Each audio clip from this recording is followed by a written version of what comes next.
Hello everyone, मैं राखी आप सबका ओयू क्लास पे स्वागत करती हूँ। स्टूडेंट्स, ये वीडियो उन स्टूडेंट्स के लिए बहुत ही इम्पोर्टेंट है जो इग्नू से एमए इकोनॉमिक्स कर रहे हैं। आज की वीडियो में हम एमईसी 106 जो पब्लिक इकोनॉमिक्स है उसके इम्पोर्टेंट टॉपिक्स जो है उनके बारे में जानने वाले हैं। ठीक है, इम्पोर्टेंट टॉपिक्स के साथ साथ हम डिस्कस करेंगे एग्जाम पैटर्न क्या है। ठीक है, मैं आपको यूनिट बताऊंगी इंपॉर्टेंट, और पर्टिकुलर यूनिट से कौन कौन से टॉपिक्स आपके इंपॉर्टेंट हैं वो हम डिस्कस करेंगे। तो चलिए स्टार्ट करते हैं। स्टूडेंट्स, जो आपका पेपर है वो आएगा 100 मार्क्स का। ठीक है, आपको 3 घंटे मिलेंगे एग्जाम को अटेम्प्ट करने के लिए। टोटल नंबर ऑफ क्वेश्चंस 12 होते हैं। ठीक है, आपको 7 अटेम्प्ट करने होते हैं। आपका जो एग्जाम है वो सेक्शन ए और सेक्शन बी, 2 सेक्शन में डिवाइड होगा। सेक्शन ए में आपको 4 क्वेश्चंस पूछे जाएंगे जिसमें से आपको 2 अटेम्प्ट करने हैं, और जो 2 क्वेश्चंस हैं आपके 20 मार्क्स ईच होते हैं। दैट इज सेक्शन ए हो गया आपका 40 मार्क्स का। सेक्शन बी में आपके जनरली 8 क्वेश्चंस आते हैं जिसमें से आपको 5 अटेम्प्ट करने हैं और हर क्वेश्चन 12 मार्क्स का होगा।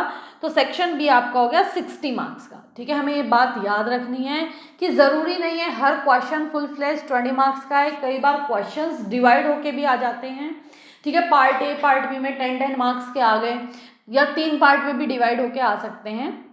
तो इस तरह के आपके क्वेश्चन आते हैं। पर पब्लिक इकोनॉमिक्स में ज़्यादा जो पार्ट्स है उसमें नहीं पूछा जाता, फुल फ्लेज क्वेश्चन भी पूछ लिया जाता है।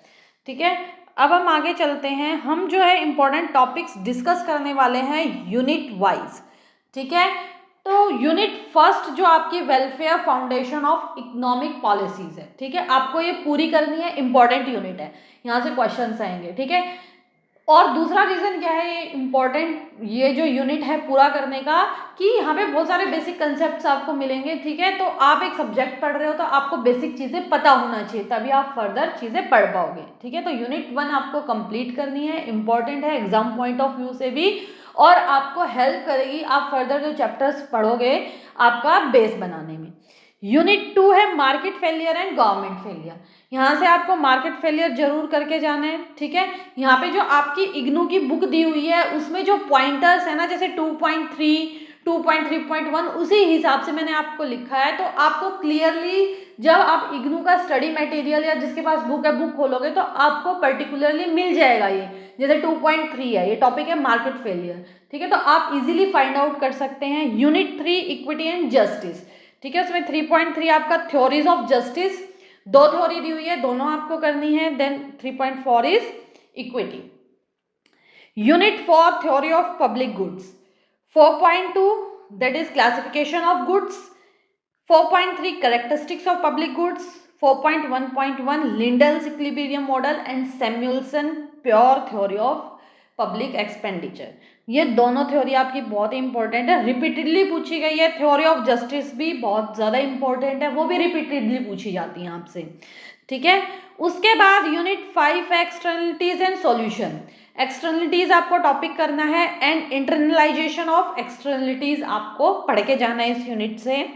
यूनिट 6 की हम बात करें local and global public goods, tribute goods. ठीक है, ट्रिब्यूट थ्योरी भी आपकी पूछी जाती है, वहां से भी क्वेश्चंस आते हैं। ग्लोबल पीस इंडेक्स से भी क्वेश्चन आते हैं। दोनों टॉपिक आपको इस यूनिट से पढ़ के जाने हैं। Unit 7 theory of social choices. Arrow impossibility theorem very important है, बहुत बार रिपीट करके पूछी जाती है, आपको पक्का करना है। उसके बाद वोटिंग मैकेनिज्म भी आपका इंपॉर्टेंट टॉपिक है। Unit 8 public choice theory, resources for public goods and collective decision making, 2 आपके इंपॉर्टेंट टॉपिक हैं। मैकेनिज्म डिजाइन में आपका ऑक्शन डिजाइन इंपॉर्टेंट है। ठीक है, उसके बाद यहाँ से हमारा टैक्सेशन शुरू होता है। Unit 10 direct and indirect taxes. ये यूनिट भी आपको पूरी करनी है क्योंकि आगे बहुत सारे चैप्टर आपके टैक्सेशन और आपके पब्लिक इकोनॉमिक्स से रिलेटेड हैं। ठीक है, दैट इज पब्लिक एक्सपेंडिचर से रिलेटेड है। तो ये आपको कंप्लीट यूनिट करनी है, यहाँ से आपके क्वेश्चंस भी आते हैं और बेस भी बनेगा आपका।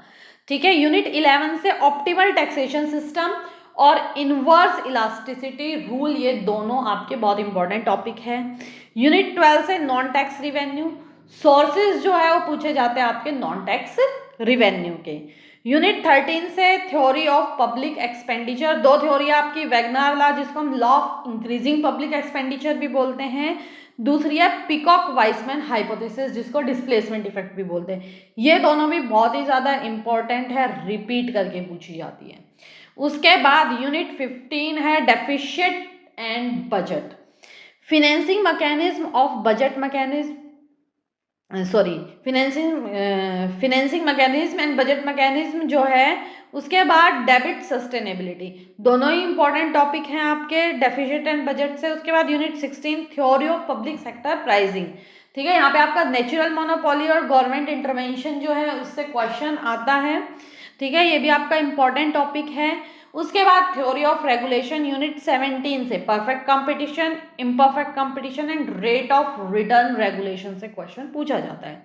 Theory of multi level government system में टॉपिक क्या है आपका, मल्टी लेवल गवर्नमेंट सिस्टम 18.3, यहाँ से क्वेश्चन पूछा जाता है।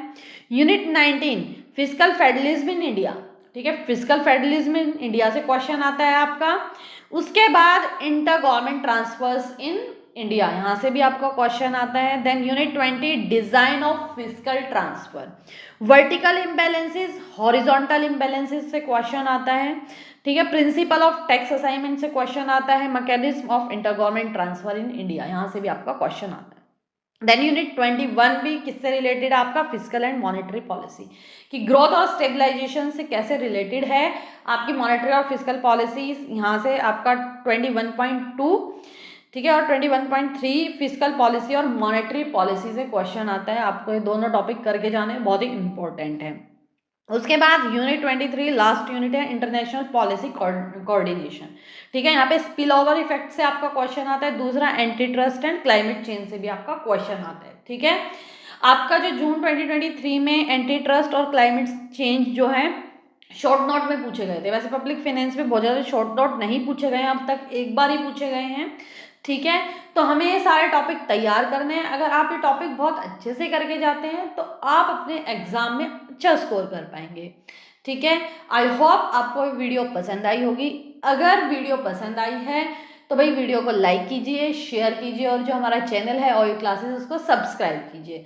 स्टूडेंट्स, मैं आपको एक बात और बता दूं कि हम MA इकोनॉमिक्स की क्लासेस भी प्रोवाइड करते हैं। अगर आपको क्रैश कोर्स चाहिए फर्स्ट ईयर के सब्जेक्ट्स का, वो हमारे पास अवेलेबल है। अब अगर आपको स्टडी नोट्स चाहिए वो भी हमारे पास अवेलेबल है, ठीक है। तो आप हमसे बाय कर सकते हैं। Thank you, take care, bye bye.